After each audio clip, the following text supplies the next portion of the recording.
গঞ্জ ইউনিয়নের 4 নম্বর ওয়ার্ডের আমরা কাকা আপনার বাসা কই এদিকে কি হয়েছে কি খবর পাইছেন এদিকে আমি জানি না তো আমি তো হবে চাউল ওই যে চাউল পাইছে বলে ঘরে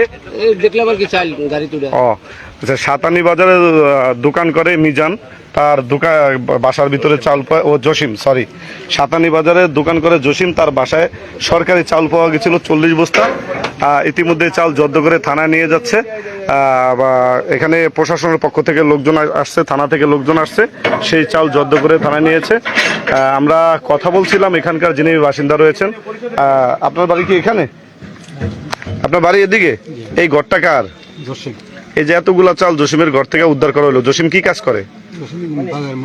বাজার এই বাজারে মুদি দোকান ব্যবসা করে ও আপনি কি লেবার নাকি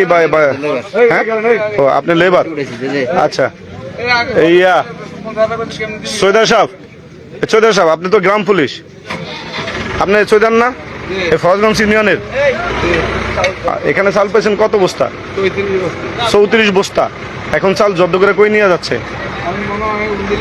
এগুলো উপজেলায় নিয়ে যাবে ইউনূস স্যারের পক্ষ থেকে লোকজন আসছে তারা উপজেলায় নিয়ে যাবে তা এই যে মিজান উনি কি কাজ করে এই জসিম এই সাতানি বাজারে মুদি দোকানের ব্যবসা করে তো ওনার বাসায় এত চাল কিভাবে আসলো এরকম চাল কি কিনা সম্ভব হয় দেখ আমরা আপনাদেরকে জানিয়ে রাখতে চাই এখানে আমরা এই গ্রাম এই আপনাকে ডাকে মৎস্য প্রতিনিধি কোথায় যারা যারা চাল উড়েছেন তারা ওঠেন আমরা সাতানি বাজার যে 4 নম্বর ওয়ার্ডের জসিমের বাসার সামনে থেকে জসিমের বাসা থেকে মূলত এই চালগুলো উদ্ধার করা হয়েছে এবং জসিমের যে স্ত্রী রয়েছে তিনি জানিয়েছেন এই চাল তারা কিনছেন কাঠ কিনে সেই চাল কিনছেন প্রায় 34 বস্তা চাল এখানে উদ্ধার করা হয়েছে চালগুলো এখন উপজেলায় নিয়ে যাচ্ছে প্রশাসনের পক্ষ থেকে এবং প্রশাসন এই চালগুলো নিয়ে সেখানে এটাকে জব্দ তালিকা দেখানো হবে এবং তার বিরুদ্ধে অবশ্যই পরবর্তীতে ব্যবস্থা গ্রহণ করা হবে আমরা যেমনটা জানি যে সরকারি চাল তার এই বাসায় এত চাল কিভাবে আসলো তিনি যেমনটা জানিয়েছেন তার স্বামী কিনছে আমরা যদিও তার স্বামীকে পাই নাই জসিম তাকে পাই নাই কিন্তু চাল পেয়েছে সেই চাল উপজেলা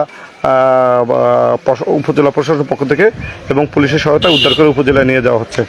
সরকারি চাল প্রায় 34 বস্তা